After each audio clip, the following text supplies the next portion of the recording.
Wahai api, menjadi dinginlah dan menjadi keselamatanlah bagi Ibrahim. Quran Surat Al-Anbiya ayat 69.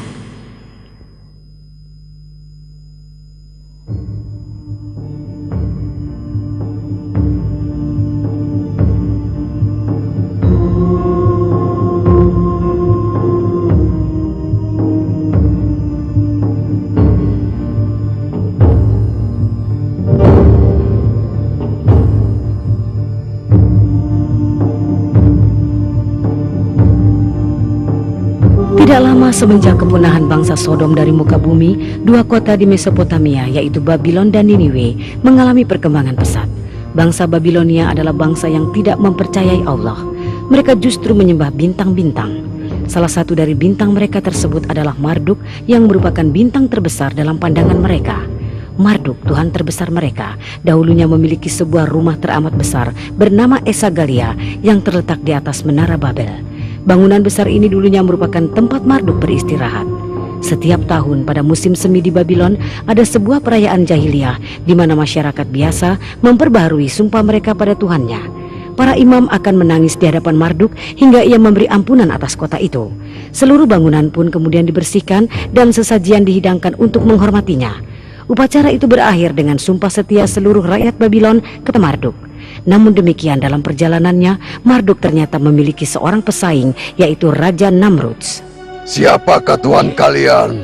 Engkau, wahai Namrudz yang agung. Engkau, wahai Namrudz yang agung. Namrudz kemudian memberi hadiah bagi siapapun yang mengagungkannya dan yang memberi penghormatan di hadapannya. Namrudz sungguh-sungguh dipercaya semua orang bahwa ia adalah Tuhan yang sebenarnya. Cepatlah, ayo cepat berangkat. Raja Namrudz tidak suka kita menunggu lama. Ayo cepat. Pada masa awal pemerintahannya, Raja Namrudz memerintah dengan keadilan dan kejujuran.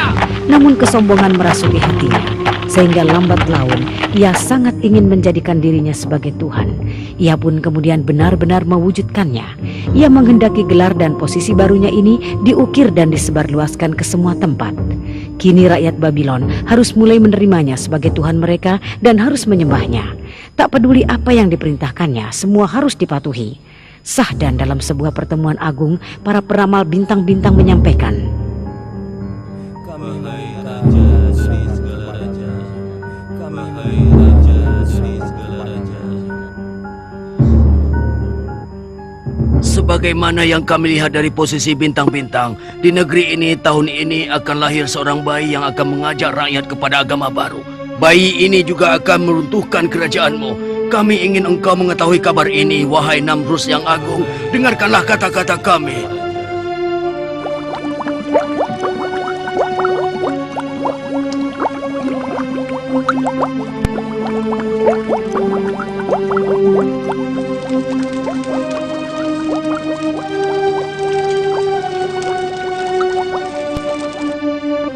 Benar, percayalah pada ramalan kami, karena kami hanya hamba sahayammu. Kami ingin mengatakan kebenaran kepadamu, agar engkau dapat mengambil tindakan yang benar.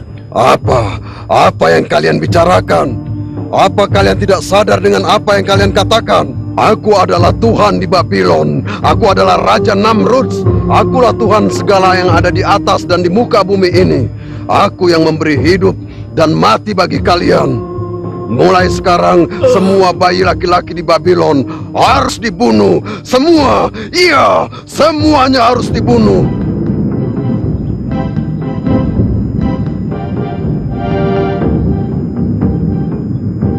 Di sudut kota Babylon tinggallah seorang pembuat patung bernama Azar. Ia sangat menghormati para dewa dan juga Raja Namrudz. Akan tetapi, perintah Raja Namrudz membuatnya sangat terpukul. Karena istrinya sedang hamil, ia sangat khawatir perintah Raja Namrudz akan menimpa dirinya. Wahai istriku, aku takut kekejaman Namrudz akan menimpa kita. Jadi, segera persiapkanlah dirimu. Aku akan membawamu keluar dari Babylon. Ada sebuah gua di dekat desa Ur. Kau harus tinggal di sana sampai bayi kita lahir dan perintah kejam itu dicabut. Terserah engkau, Azar. Bagaimana baiknya?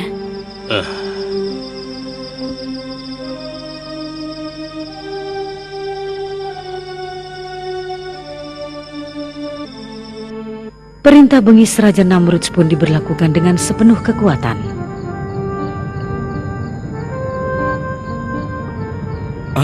Awas, tentara Namrus datang.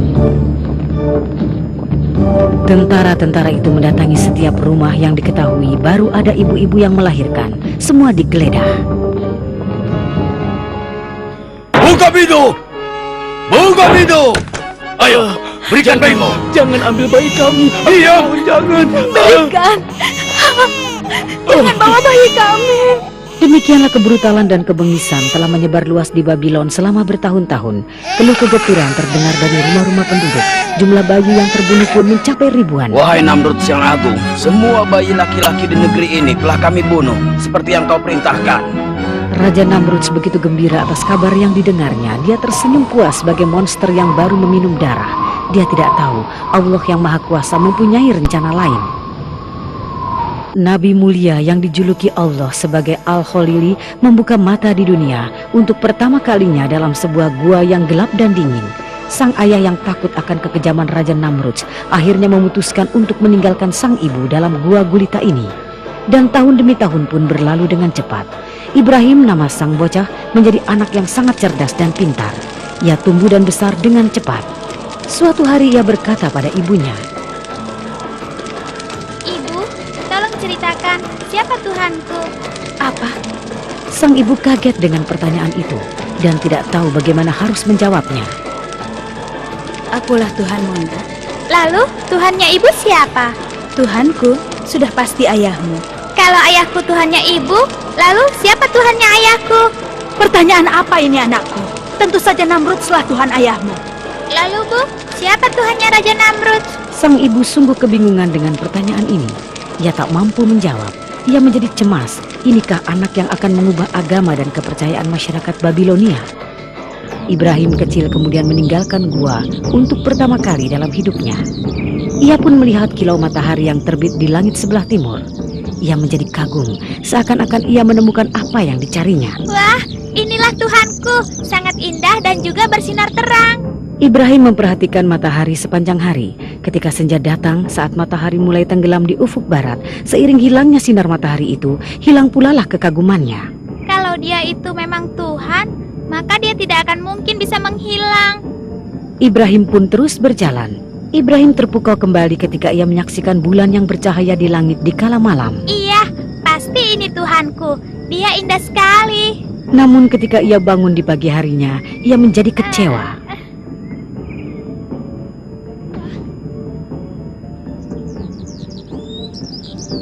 Aneh, kenapa tidak ada? Kemana perginya? Dia menghilang.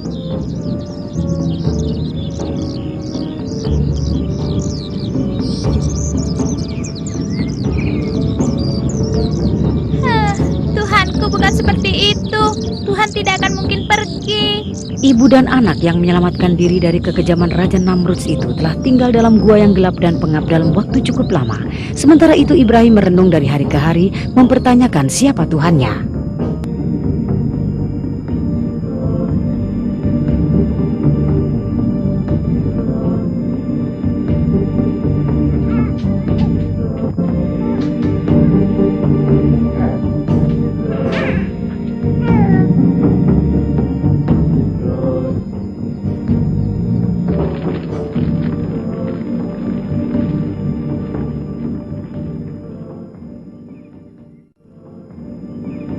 Beberapa tahun kemudian, Ibrahim pun meninggalkan gua dan mendatangi negeri Babylon. Saat itu, orang-orang di sana, terutama Namrud, berada dalam puncak kejahiliahan, kebengisan, dan kebrutalan. Ibrahim, yang hati dan pikirannya jauh dari sifat cela, menyaksikan dengan keheranan bagaimana rakyat Babylon berada dalam kesesatan yang mengerikan. Wahai rakyat negeriku, apa yang kalian sembah? Apakah dewa-dewa itu mendengar ketika kalian memanggil? Dapatkah mereka menolong ataupun melukai kalian? Jangan biarkan diri kalian diperdaya oleh setan dan nafsu kalian. Sesungguhnya, aku hadapkan wajahku pada Tuhan yang telah menciptakan langit dan bumi. Aku memang orang dusun, tapi aku tidak sebodoh kalian.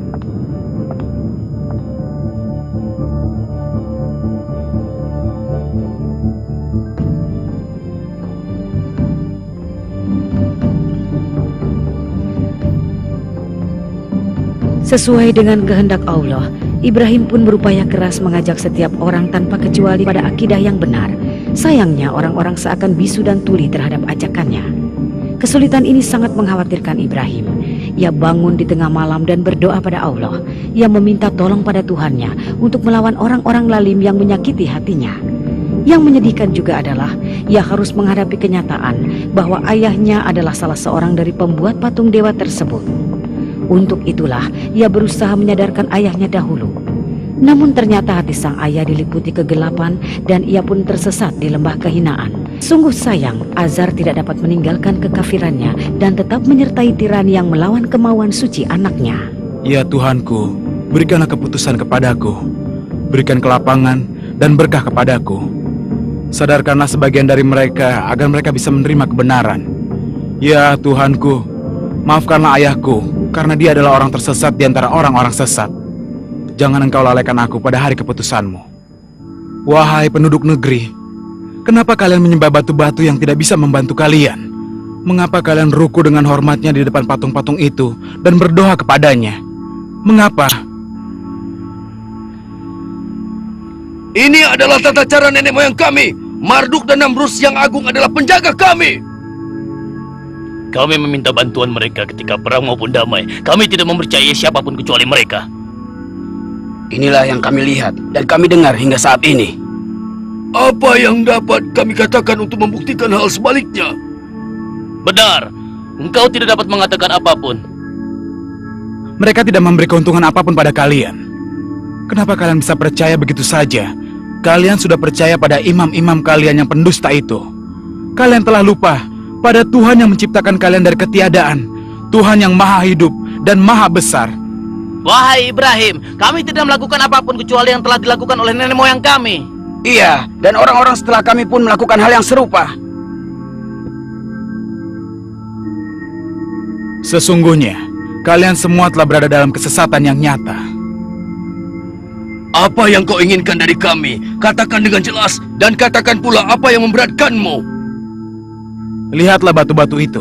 Mereka tidak bergerak dan tidak dapat menolong kita. Untuk apa kalian sembah? Jadi mereka tidak dapat mengirimkan mata air dan menurunkan hujan. Itu yang kau sebut dengan Tuhanmu, ha? Tentu saja tidak. Allah lah satu-satunya yang dapat mengatur segala sesuatunya di muka bumi ini. Dia itu tunggal, tidak memiliki sekutu. Singkatnya kau tidak menerima Tuhan kami, begitu? Mereka semua dapat hilang dan juga musnah. Yang abadi cuma satu, dialah Allah. Wahai Ibrahim, ketahuilah, engkau telah membuat marah orang-orang yang percaya kepada Marduk dengan memandang rendah Tuhan kami. Pelindungku hanyalah Allah. Hei Ibrahim, kami akan menghukummu kalau saja ayahmu bukanlah abdi Marduk. Hanya Allah lah yang memberikan kehidupan dan juga kematian. Lelaki ini adalah gila, jangan dengarkan dia. Aku ini bukan orang gila, hanya ingin mengingatkan kalian semua. Mungkin kau sedang mabuk Ibrahim. Kita bicarakan saja hal ini esok hari, bagaimana? Hanya orang-orang yang menjadi permainan iblis yang kecanduan minuman. Mudah-mudahan Marduk memberi ampunan. Wahai penduduk negeri, berlindunglah kepada Allah yang maha pemurah dan juga bijaksana. Dialah Allah yang memberi kalian roti setiap harinya, memberikan gandum dan juga minuman untuk diminum. Dia juga lah yang menyembuhkan kalian saat sakit, membantu kalian saat membutuhkan pertolongan. Kembalilah kepadanya dan memujilah kepadanya. Kita tidak usah mendengarkan dia lagi. Dia bukan dari golongan kita. Kenapa kalian semua tidak mau mendengarkan peringatanku? Padahal kalian tahu dan juga mengerti bahwa yang aku katakan adalah benar. Apa engkau bermaksud mengatakan bahwa kami hanya mengikuti nafsu? Aku ingin mengetuk hati kalian. Bukalah hati kalian. Kami telah mendengar semua kata-katamu, wahai Ibrahim, tapi kami tidak peduli denganmu. Kenapa kalian tetap bersikeras pada sikap kalian? Wahai Ibrahim, kami ingatkan, jika kau terus-menerus menghina Tuhan kami, maka demi Tuhan kami akan menghajarmu. Sungguh engkau adalah manusia yang lemah, Ibrahim. Cabut kata-katamu, atau kau akan menyesal, Ibrahim. Untuk apa aku takut pada berhala-berhala kalian? Sementara kalian tidak takut pada apa yang diperintahkan oleh utusan Allah. Aku tidak peduli. Hei Ibrahim, jangan datang lagi pada kami, ha? Ingatlah oleh kalian, Allah akan memberlakukan keputusannya antara kalian dan aku. Bangsa yang terhina ini terus berada dalam kesesatan, keluar dari jalan yang benar. Mereka tidak mengindahkan peringatan Ibrahim. Seluruh hidup mereka dihabiskan untuk beragam kesenangan gaya Babylon. Mereka menenggelamkan diri dalam lautan kehinaan karena hati mereka telah gelap. Begitulah kesesatan dan dosa menjadi hiasan dalam hidup mereka. Mereka tak memiliki keinginan untuk bangkit dari mimpi indahnya yang menipu itu. Mereka menjadi marah tatkala bertemu dengan Ibrahim. Mereka tidak menyukai laki-laki yang berusaha membersihkan pandangan sesat mereka itu. Mereka memandang remeh ajakannya dan tidak mengindahkan pesan-pesan di dalamnya. Kemarilah Ibrahim, bergabunglah dengan kami. Marduk yang aku mengatakan bahwa kebenaran ada dalam minuman. Utusan Allah ini bagaimanapun tidak berkecil hati dengan hinaan dan celaan dari orang-orang tersebut. Ia terus berusaha mengajak umatnya untuk mematuhi wahyu yang agung tanpa kenal menyerah. Ia sangat sabar terhadap mereka berikut perlakuan buruknya karena ia memiliki semua kebaikan dan kebajikan sebagai seorang rasul. Wahai Marduk yang agung, Tuhan langit, Tuhan orang-orang Babylon, Tuhan barat, timur, di bawah dan di atas bumi. Wahai Marduk yang agung, yang menentukan perang atau damai, dan kepada siapa sigurat-sigurat ini dibangun. Tapi itu semua suatu kebohongan besar, bahwa bangunan batu yang diyakini oleh orang-orang itu dapat memberikan keberkahan. Hari-harimu dapat dihitung. Aku pasti akan memerangkapmu. Sungguh engkau, wahai Namruds, kau adalah perwujudan dari Marduk. Kau manusia lemah yang menciptakan kehidupan apapun yang kau inginkan dengan bersembunyi di balik berhala-berhala. Ketahuilah bahwa tentara setanlah yang telah mengatur hidupmu dalam kesesatan dan tirani.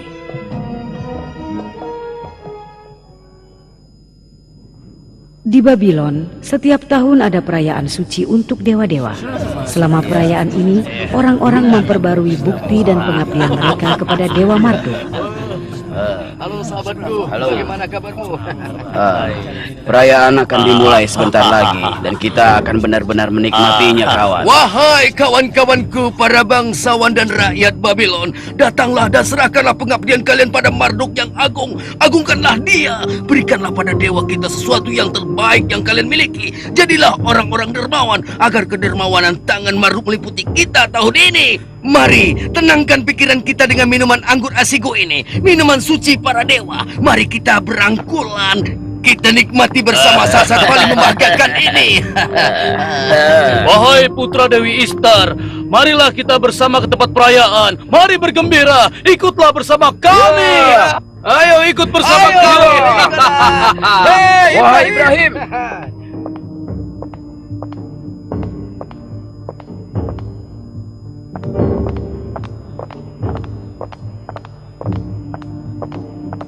wahai Ibrahim, mengapa engkau tidak ikut bersama kami? Engkau setidaknya dapat berbakti pada Tuhan kami pada hari yang berbahagia. Hari ini ia berlaku sangat baik pada hamba-hambanya. Wahai Semoga Allah Ibrahim, mengampunimu. ikutlah bersama kami.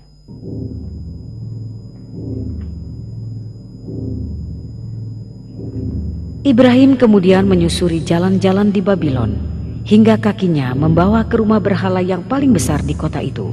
Rumah berhala terbesar yang di dalamnya hiduplah Raja Namrud. Wahai dewa-dewa, kalian adalah pilar batu yang tidak mampu memberikan pertolongan meski bagi diri kalian sendiri. Aku lihat banyak makanan segar dan bermacam-macam minuman di depan kalian, tapi ternyata kalian tidak menyentuh sama sekali. Pasti karena kalian tidak makan, kan? Apa yang terjadi pada kalian? Mengapa kalian tidak bicara? Mengapa kalian tidak mengatakan apapun? Kalian dan orang-orang yang percaya pada kalian adalah makhluk-makhluk yang patut dikasihani. La ilaha illallah. Suara Ibrahim memantul di rumah dewa-dewa itu. Dia amat marah kepada orang-orang yang menyembah belahan batu-batu yang tak hidup dan tak bergerak ini. Ia bersedih hati dan tak mampu memahami bagaimana mungkin umatnya bisa sedemikian buta dan menjadi mainan tangan-tangan setan. Tak ada pemenang kecuali Allah. Hentikan aku andaikan kalian benar-benar dewa yang memiliki kekuatan. Tahanlah aku, di mana kekuatan dan keperkasaan kalian. Kehancuran kalian akan menjadi begitu menyedihkan. Kalianlah penyebab segala kebobrokan ini. Manusia yang paling bodoh adalah yang memilih dan menjadikan kalian Tuhan lalu menyembahnya. Mereka juga yang menempatkan kalian di tempat paling baik di rumah mereka dan bersujud di hadapan kalian. Dan engkau yang paling besar, Tuhan palsu yang disebut Marduk. Aku tidak akan menghancurkanmu sebagai contoh dan pelajaran bagi mereka yang mempercayaimu. Aku akan mengalungkan kapak ini di lehermu. Ibrahim terus menghantam semua patung-patung yang diagungkan itu dan membuatnya menjadi serpihan-serpihan batu. Inilah akhir yang menyedihkan bagi batu-batu tak bernyawa tersebut, juga bagi orang-orang yang tunduk padanya. Kecuali berhala yang paling besar yang disebut Marduk, ia sama sekali tidak menyentuhnya. Pada hari itu terjadilah kegemparan di negeri Babylon. Orang-orang yang sedang berpesta pora terkejut dan berkumpul di depan rumah berhala itu. Apa yang terjadi di sini? Wahai Pasuso yang suci, apa yang terjadi dengan dewa-dewa kita? Siapa yang melakukan tindakan yang tidak bertanggung jawab ini? Tuhan-tuhan kita hancur semuanya. Mereka telah pecah berkeping-keping. Mereka telah dirusak dan dihancurkan. Hanya Marduk yang agung yang tidak tersentuh. Tidak terjadi apa-apa padanya.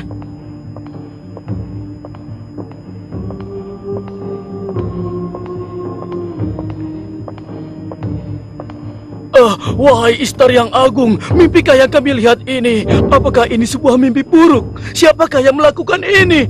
Siapa? Apakah Ibrahim? Apakah dia yang melakukannya? Bisa jadi itu benar. Ia adalah orang gila. Sekarang mari kita cari dia bersama-sama. Orang-orang panik dan marah. Kejadian itu makin menambah kemarahan dan kekafiran mereka. Mereka tidak menyadari bahwa patung-patung itu yang bahkan tidak sanggup melindungi diri mereka sendiri bukanlah Tuhan. Hati, kesadaran dan mata mereka telah tertutup dari kenyataan. Lalu mereka mendatangi Ibrahim. Wahai Ibrahim, kaukah yang telah menghina Tuhan kami? Kau telah menghancurkan Tuhan kami menjadi berkeping-keping dan menyakiti hati kami. Katakan yang sebenarnya, wahai Ibrahim. Kalau benar kau yang melakukannya, kenapa kau menyakiti hati kami dan Tuhan kami? Aku rasa yang melakukan itu Tuhan kalian. Jangan bercanda. Tentu saja dia tidak bisa melakukan itu, ha? Tanyakan padanya, mungkin dia bisa bicara. Engkau tahu dia tidak dapat bicara, wahai Ibrahim. Mungkin ia tidak suka makanan yang kalian suguhkan kepadanya. Atau mungkin ia marah karena kalian memiliki Tuhan-Tuhan yang lain. Mereka pun tidak dapat berpikir. Agar kalian yakin, bertanyalah padanya dan lihatlah sendiri. Cukup. Kau lebih tahu dari kami kalau dia tidak dapat bicara, wahai Ibrahim. Lalu kenapa kalian tetap tidak peduli? Mereka tidak dapat berbicara ataupun berpikir. Sungguh sayang. Kalian semua sama saja. Kalian tidak dapat berpikir. Kalian seperti sebilah batu yang tidak berhati dan tidak dapat melakukan apapun. Sungguh sayang. Hei Ibrahim, kenapa kau berani bicara tidak sopan kepada kami? Aku berbicara mengenai kalian agar kalian semua melihat kenyataan, sehingga kalian terbangun dari tidur panjang kalian. Kata-kata Ibrahim menggetarkan hati mereka untuk beberapa saat, seperti kilat menyambar di kegelapan malam. Pikiran mereka bingung, segala sesuatu yang mereka yakini benar selama ini menjadi kacau balau, dan mereka menundukkan kepala di keheningan. Mari kita renungkan apa saja yang baru dia katakan. Mari berusaha memahaminya. Coba kita dengarkan dengan hati dan pikiran yang jernih. Orang bijak dahulu pernah berkata, carilah kenyataan di kegelapan malam. Sekarang mari kita pulang ke rumah dan memikirkan lebih jauh tentang hal ini. Ibrahim merasakan untuk pertama kalinya ada sesuatu yang berubah dalam hati orang-orang Babylon. Dan itu sungguh ia harapkan. Ia tahu bahwa hanya Allah yang dapat menunjuki orang-orang itu jalan yang benar. Ia hanya perantara. Ia hanya sarana. Ia hanyalah seorang hamba. Seorang hamba yang hanya bertugas mengajak orang-orang kembali ke jalan yang benar. Malam hari menyelimuti Babylon bagaikan sebuah tabir hitam. Rakyat Babylon sangat disayangkan tidak dapat memanfaatkan kesempatan yang ditawarkan kepadanya. Dan mereka pun terjaga dengan diselimuti oleh tabir hitam yang lebih gelap dari malam. Cahaya harapan telah pergi sebelum bersinar. Rakyat Babylon pun kembali pada kesesatannya disebabkan setan telah bertahta di hati mereka. Sementara itu mereka tidak berniat sedikit pun untuk terbebas dari cengkeraman setan itu.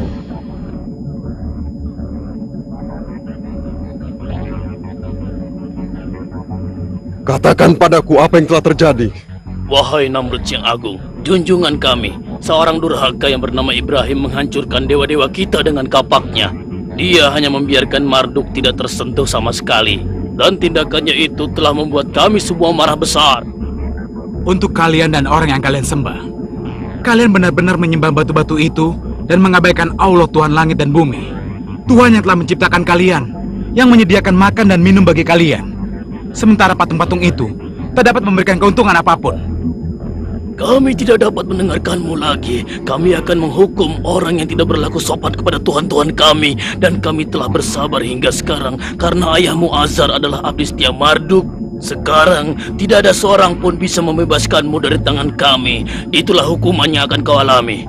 Ibrahim lalu dikirim ke penjara untuk menerima ganjarannya berupa siksaan, perbudakan, dan penderitaan. Perlakuan yang juga dialami oleh utusan-utusan Allah sebelum dan sesudah Ibrahim. Kesalahan satu-satunya adalah karena ia memberi peringatan kepada rakyat Babylon. Ia hanya berusaha menyelamatkan rakyat Babylon dari bahaya api neraka yang menanti mereka. Wahai Ibrahim, kuharap kau menyukai tempat kami. Kami telah memesan tempat terbaik untukmu. Kau seharusnya belajar bahwa tidak ada yang boleh bermain-main dengan Tuhan kami. Sekarang berjalan dan bergeraklah, dan jangan berhenti. Ayo jalan. Wahai junjungan kami hadapkan padamu seorang hambamu yang aneh ini. Kaukah yang telah membawa agama baru dan Tuhan baru? Katakan, kaukah yang telah menghina agama rakyat Babylon dan juga para tuhannya? Dan apakah kau juga yang telah mengatakan kebohongan tentang pemerintahanku dan ketuhananku? Kau kira kau ini siapa? Hah? Aku mengatakan kebenaran kepada mereka dan juga mengajak mereka. Kau harus bersikap lebih sopan saat bicara denganku. Sekarang katakan, apa yang dikerjakan oleh Tuhanmu? Ayo katakan. Tuhanku memberikan hidup dan mati, Tuhan. Itu bukan apa-apa. Aku juga bisa memberi hidup dan mati. Engkau akan melihat dengan kepalamu sendiri. Ngawal, cepat bawa orang kemari. Sekarang. Namrudz mengatakan bahwa dialah yang memberi makan pada orang-orang. Ia juga percaya bahwa ia pun memiliki kekuatan gaib untuk mengambil dan memberi hidup layaknya Tuhan.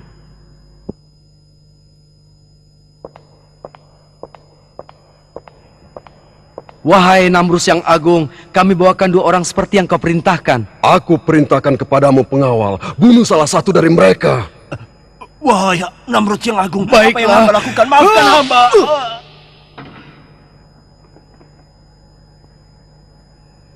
Sekarang biarkan yang satunya pergi. Beri hadiah untuknya agar ia menikmati kedermawananku. Beribu-ribu terlimpah untuk engkau, wahai Namrudz yang agung. Tuhan kami, Tuhan kami. Kau lihat Ibrahim, aku bisa memberi mati dan bisa memberi hidup. Abadilah engkau, wahai Namrudz yang agung. Engkau maha besar, engkaulah Tuhan kami. Saksikan itu Ibrahim, aku memberi hidup pada seseorang dan mengambilnya dari orang lain. Wahai Namrudz yang agung, kedamaian bergantung padamu, Tuhan kami dan junjungan yang maha agung. Engkaulah Tuhan yang memberi makan kami. Wahai Namrudz, kau hanyalah orang yang haus darah. Sekarang coba kau buktikan.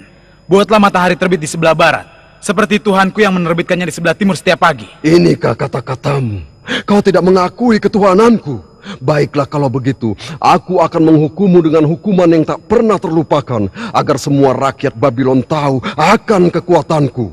Biar hukuman ini diceritakan orang turun-temurun, dan kisah ini akan diceritakan dari mulut ke mulut. Aku akan melakukannya sebagai contoh bagi orang yang berani berlaku demikian di waktu mendatang. Dan aku yakin tidak seorang pun berani melakukan hal itu, Ibrahim. Sekarang kau akan kupenjarakan. Aku tidak akan memohon kepadamu. Di atas ketuhananmu ada Allah Maha Kuasa. Sikap Raja Namrudz layaknya sikap musuh-musuh Allah yang lain yang menjadi abdi setan dan nafsunya, yang hidupnya berisi tirani dan kebengisan. Sikap seperti ini juga merupakan sikap orang-orang yang bekerja untuk melanjutkan cara hidup mereka yang dilingkupi aib dan kehinaan. Kapanpun mereka bertemu dengan utusan Allah, mereka pasti menjadi gila dan berang. Mereka tak segan-segan untuk menumpahkan darah karenanya. Mereka menegakkan kekuasaannya di atas kubangan darah. Mereka akan berusaha mempertahankan mahkota dengan menunjukkan pengaruh dewa-dewa dan kadangkala dengan perlakuan kejam. Mereka akan selalu bersedia untuk menumpahkan darah dan air mata kapanpun diperlukan. Ibrahim dan juga rasul-rasul yang lain dikaruniai Allah kelembutan dan kemurahan hati untuk mudah memaafkan kesalahan orang lain. Maka keselamatanlah bagi mereka. Mereka adalah orang-orang berani yang mampu berdiri melawan para tirani dengan segala kebengisan dan kekejamannya. dan hanya para rasul inilah yang mampu menunjukkan kelemahan dan jati diri mereka. Sementara Ibrahim adalah salah satu dari rasul-rasul itu. Dia adalah abdi Allah dan ayah dari umatnya.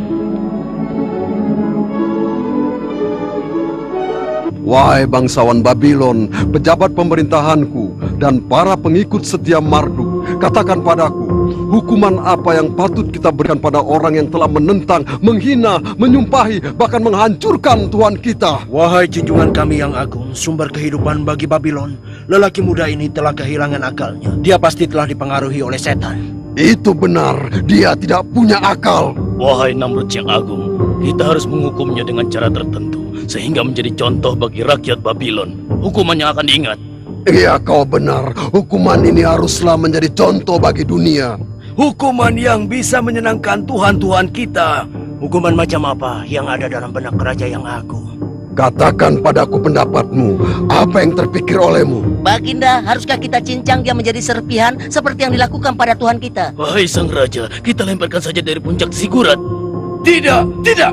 Kita kelupaskan saja kulitnya, Baginda.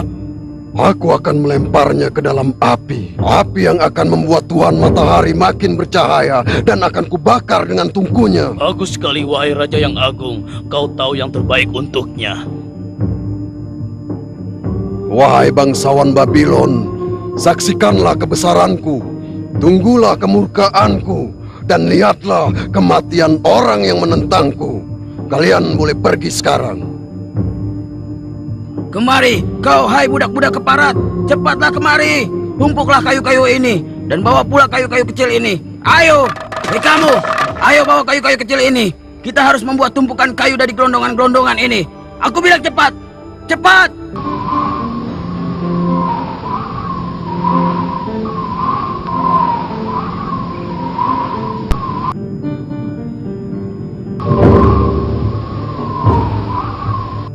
Sekarang pergi dan nyalakan api itu. Ayo. Ayo bakar, bakar. Wah, apinya besar sekali. Wah, hebat sekali ya. Tuhan Namrud sudah murka. Indah dendamnya. Biar kau rasa si Ibrahim itu. Kau melihat api sebesar ini. Bawa dia ke tapel telah siap. Api sedang panas-panasnya. Namrud yang agung memerintahkan, ikat dia dengan kencang sampai tidak bisa bergerak. Sekarang siap-siaplah.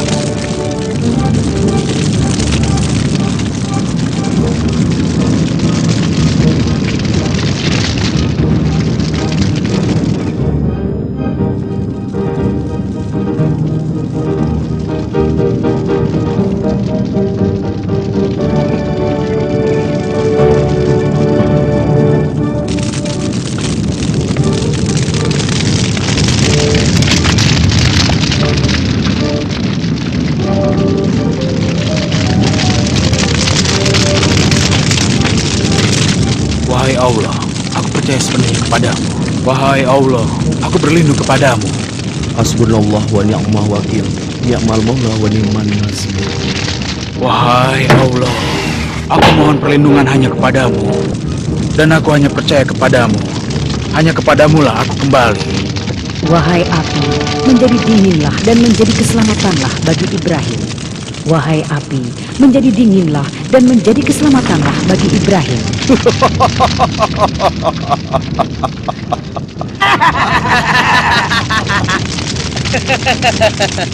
Tidakkah kau melihat kekuatan dari Namrud yang agung? Dia adalah pedang Marduk dan bayangan di muka bumi. Dia yang akan menghukum siapa yang tidak menerima Tuhan-Tuhan kita, juga membakar para penentang di antara kita. Hidup Raja Namrud! Api itu yang menerima perintah suci menjadi dingin dan menyejukkan. Ia tiba-tiba berubah menjadi taman-taman mawar. Nyala merah berubah menjadi mawar yang merah. Kekuasaan Allah kemudian menyelamatkan sang Rasul yang dijuluki Al-Khalili ini, yang menjaganya dari bahaya yang paling kecil sekalipun. Wahai penduduk Babilon, Namrud yang agung menyatakan bahwa hari ini adalah hari raya. Bersenang-senanglah kalian. Demikianlah rakyat Babylon menghibur diri mereka seperti hilang ingatan sepanjang minggu. Sementara api semakin padam dan gunungan api tersebut mengecil dan semakin mengecil. Oh, Marduk yang suci, tidak dapat dipercaya. Apa itu? Lihat, lihat. Dapatkah kalian melihat? Bukankah itu Ibrahim yang sedang duduk di tengah-tengah api? Lihatlah. Apa yang kau katakan? Istar yang mulia, itu adalah Ibrahim. Ya, ya, Ibrahim. Oh, Ibrahim, Istar yang mulia. Seluruh rakyat Babylon tak dapat mempercayai penglihatan mereka. Mereka menatap sekeliling tidak mengerti karena mereka sangat bingung dan tidak tahu harus berbuat apa. Allah telah menjaga Rasul-Nya. Sungguh suatu keajaiban. Ini merupakan kejadian yang belum pernah dilihat maupun didengar. Akan tetapi, suatu keajaiban yang jelas nampak itu pun tak mampu membawa orang-orang yang hatinya telah tertutup dari jalan yang benar untuk sadar terhadap seruan Ibrahim. Mereka tidak percaya. Hati mereka yang telah membatu tidak akan melunak. Mereka lebih suka menolak karena menuruti hawa nafsu adalah lebih mudah bagi mereka. Demikianlah masyarakat yang telah diberi kemurahan oleh Allah ini tenggelam dalam kegelapan dan kekafiran. Ya Allah Tuhanku, terpujilah Engkau yang telah membawaku ke jalan yang benar. Karena Engkau menjadikanku cahaya bagi orang-orang yang diperbudak berhala. Engkau berkehendak untuk membawa siapapun ke jalan yang benar. Segala puji bagimu, ya Allah. Wahai Ibrahim, walaupun orang-orang Babilonia menolakmu, kami tetap mempercayaimu. Kami mempercayaimu dan percaya pada apa yang kau bawa untuk kami. Dan kami telah mendapatkan keselamatan bersamamu. Semoga Allah menjadikanmu sebagai pemenang. Mulai sekarang kami akan bersamamu. Katakan pada kami apa yang harus kami lakukan. Karena kami takut pada kaum tirani Babilonia. Hai saudaraku, dan engkau Sarah, hanya kalianlah yang mempercayaiku di antara orang-orang kafir itu. Tuhanku telah melembutkan hati kalian dan memberi kalian kemuliaan hidayah ini. Kita harus cepat pergi dari sini. Kami akan selalu bersamamu, wahai Ibrahim. Mulai sekarang kami akan mengikutimu. Wahai rakyat Babylon, aku terlahir di sini bersama kalian. Aku tumbuh bersama kalian. Dan ketika aku di sini, aku dikaruniai hidayah Allah. Akan tetapi, kalian membantahnya. Kalian mengeluhkannya. Kalian berlomba-lomba dalam membangkang. Kalian telah berkata bohong. Aku menjauh dari kalian, dan kalian menjauhlah dariku. Demikianlah Ibrahim, Lut, dan Sarah meninggalkan Babylon. Mereka pergi mengikuti perintah Allah.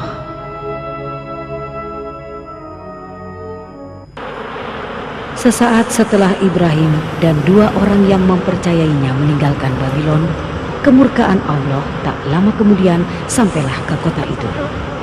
Beribu-ribu, bahkan berjuta-juta nyamuk memenuhi seluruh tempat.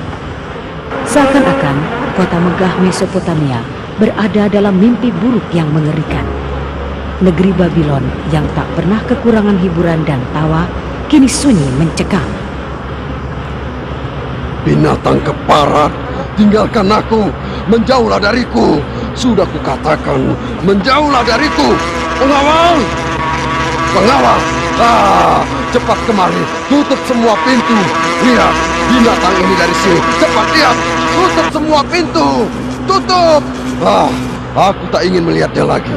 Tidak tahukah nyamuk-nyamuk keparat ini sedang berhadapan dengan siapa dia? Lihat, negeri dan kotaku telah rusak semuanya. Mengapa mereka tidak takut padaku? Aku merasa diriku agak lemah. Aku adalah Namrud yang agung. Tuhan, tolonglah aku. Mengapa mereka bisa masuk ke dalam? Prajurit! Aku sudah menyuruh kalian untuk menutup semua pintu dan jendela. Bunuh binatang-binatang keparat ini, cepat! Tuhan palsu Babylon itu tak mampu berbuat apapun di hadapan seekor nyamuk kecil. Kelemahannya makin menjadi-jadi. Ia berteriak-teriak dan memanggil meminta pertolongan. Akan tetapi, ia tak mampu menemukan jalan keluar bagi persoalannya. Segala yang dimilikinya, kerajaan dan kekuasaannya tak berarti apapun di hadapan seekor nyamuk. Ia tak dapat berbuat apapun menghadapi nyamuk yang tak kenal menyerah itu. Tinggalkan aku.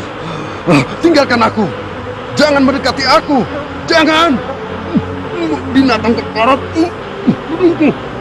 Ya, masuk hidungku. Berhenti. Jangan lagi. Tinggalkan aku. Namrud sang tirani meninggal dengan tragis dan mengenaskan oleh seekor nyamuk yang masuk ke otaknya. Allah telah mengambil nyawa sang tirani yang mengaku sebagai Tuhan, memberontak dan melawan kebijaksanaannya. dan bertindak sebagai monster yang haus darah. Orang yang mendapatkan keselamatan adalah yang mengikuti Allah. Sejarah ini penuh dengan contoh para pembangkang yang melawan Allah dan senang membantah padanya. Hal ini telah menjadi cerita dari dahulu kala hingga nanti di hari keputusan. Semoga kedamaian terlimpah kepada orang-orang yang menyerahkan diri mereka.